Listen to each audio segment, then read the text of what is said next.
Tugas tambah banyak, tapi kok rasanya belajar semakin enggak bermakna. Ini tentang beban kerja yang terus menumpuk, tapi tak sebanding dengan hasil nyata yang bisa dirasakan. Seperti restoran yang sibuk menyajikan banyak menu, tapi pelanggannya bingung, mana yang enak, mana yang sekadar lewat.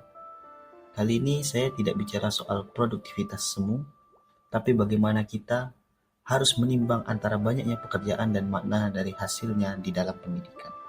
Inilah yang perlu kita resolusikan. Apakah banyaknya tugas dalam pembelajaran adalah tanda keseriusan atau justru sinyal bahwa kita sedang terjebak dalam kerja tanpa arah?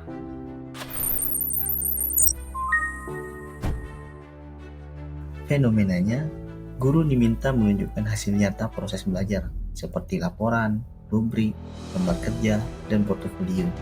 Di sisi lain, waktu yang tersedia tetap sama, energi pun terbatas. Seperti toko oleh-oleh yang harus punya 100 macam produk, padahal yang dibeli pelanggan cuma 2 jenis. Inikah yang kita sebut sebagai pembelajaran bermakna?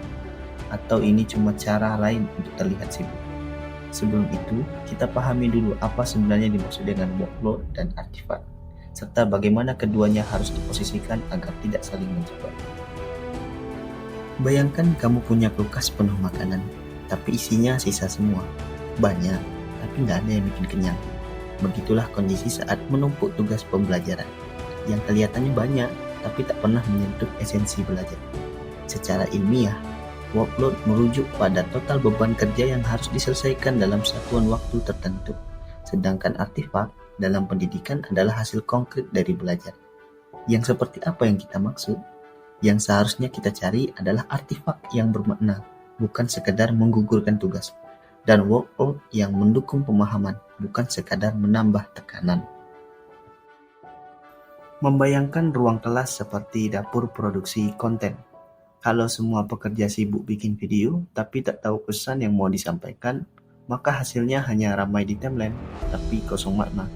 Inilah tantangannya, bagaimana merancang workload yang proporsional dan artifak yang mencerminkan esensi belajar.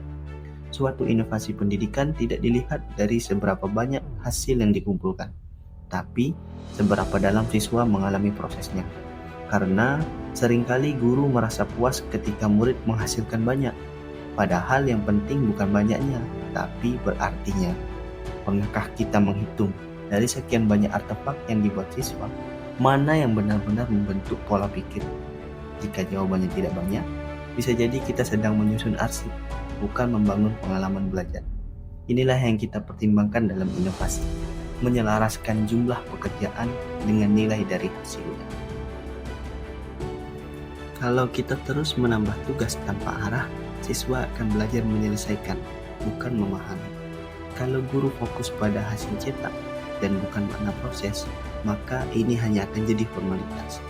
Jika akhirnya kita bisa menyeimbangkan beban kerja dan kualitas hasil, maka ruang kelas akan kembali jadi tempat belajar, bukan sekadar produksi dulu. Karena belajar bukan soal seberapa banyak yang dibuat, tapi seberapa dalam yang dipahami.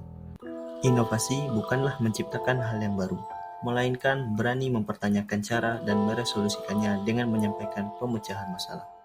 Kalau Bapak Ibu juga punya gagasan atau praktik yang layak disampaikan, jangan disimpan sendiri. Tulis di kolom komentar atau ke akun email yang ada di deskripsi. Bisa jadi, ide yang kamu lihat hari ini menjadi solusi bagi banyak orang di hari esok. Kita tidak mengejar sensasi, namun membangun percakapan yang akan melihat sejauh mana inovasi yang kita sebut benar-benar berguna nantinya.